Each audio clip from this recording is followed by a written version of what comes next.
What's up, everybody? It's Mr. Second Passport. Today we're gonna see why one friend of mine, a young friend, right, in his early 30s, decided to move from Ecuador to Hungary, right, in Central Europe.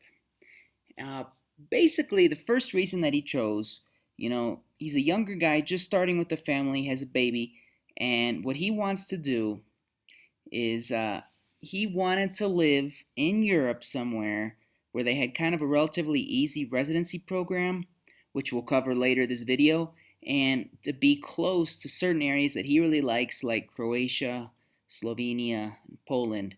And Hungary just kind of fit the bill for him. You know, you're so close to everything there, right in the smack dab middle of Europe.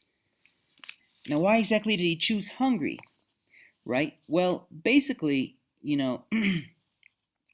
it's inexpensive, right? The cost of living. It's super cheap, especially for Europe. It's, believe it or not, he said, he lives there now, and he said plate lunches cost about the same as in Ecuador, about $3 for a lunch, if you can believe it, in a lot of small eateries.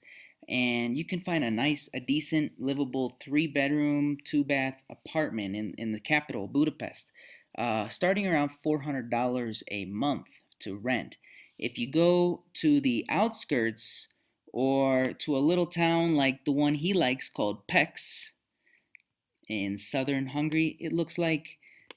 Here's some pictures of the place. If you go to one of these small towns in Hungary, you can often find for around 250 euros or close to $300 a month for a 3 bedroom apartment for rent in a lot of the small towns in Hungary. So, and he said minimum wage, if you can believe it, like if you need a maid for your house or you want to start a business, minimum wage is super cheap for Europe, for being in Europe, starting around 600 euros a month. You can pay people legally, and people will accept it. So pretty amazing, and almost just a little bit more, obviously higher than Ecuador. You know, at $400 a month is the minimum wage here. So pretty amazing that it's so close being in Europe. Why else did he decide to move to Hungary? Well, healthcare was important for him. And, in Ecuador, you have a series, you do have a few free public hospitals, but most of us would rather die than go in one. I know I've been in a couple myself. Um, and there are, of course, private clinics in Ecuador, a lot of them, but the prices can range uh, greatly from very cheap to almost US prices. It depends on what you're trying to get done.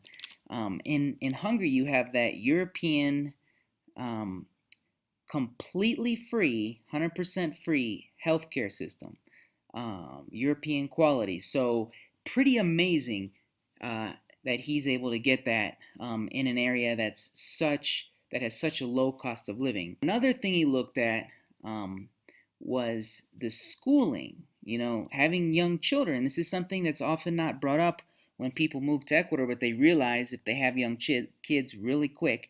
Yes, there are free public schools in Ecuador, but they have a very limited amount of cupos or seats available. And if you don't get one, you're basically out of luck, and you have to send your kid to pay to send them to a private school, which a decent private school in Ecuador can be very, very expensive, several $100s a month starting, right? But in Hungary, you get free schooling all the way through university, all the way.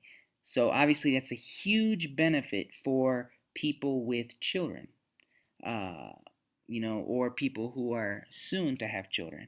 So obviously, that's another huge benefit to living in Hungary over Ecuador, right? Ecuador does have a few free public universities as well, but they're super hard to get into, very difficult. Once the seats are full, everyone else pretty much either has to pay for a university or go abroad or not go, and that's it. So that's kind of how it works in Ecuador. Now, things to do in Hungary, obviously you're near the Alps, so mountain sports, but you're also, there's a he says there's a ton of really well done, very clean hot springs all over the place, open year round in Hungary. Like it's just like the thing to do, evidently, and a lot of people hang out in them, and that's their way of kind of socializing and stuff like that. So, I pretty much can guarantee you'd find stuff to do. How is the residency process? Well, according to the website of the Embassy of Hungary in Washington, D.C., it's pretty straightforward.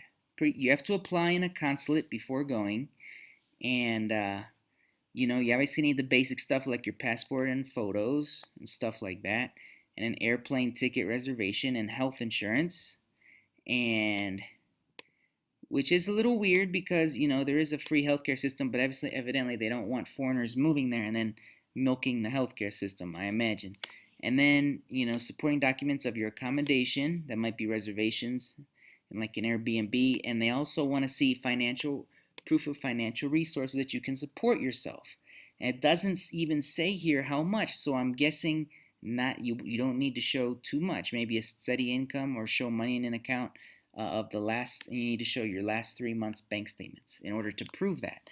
So pretty straightforward, open door to both Hungary and the EU through their residency process, and it is definitely one of the easiest in Europe, and something to think about, especially if you got a young family on the come up, or maybe you still need to make money. Uh, Hungary is definitely an interesting option for a lot of us. I'm Mr. Second Passport. I'll talk to you later.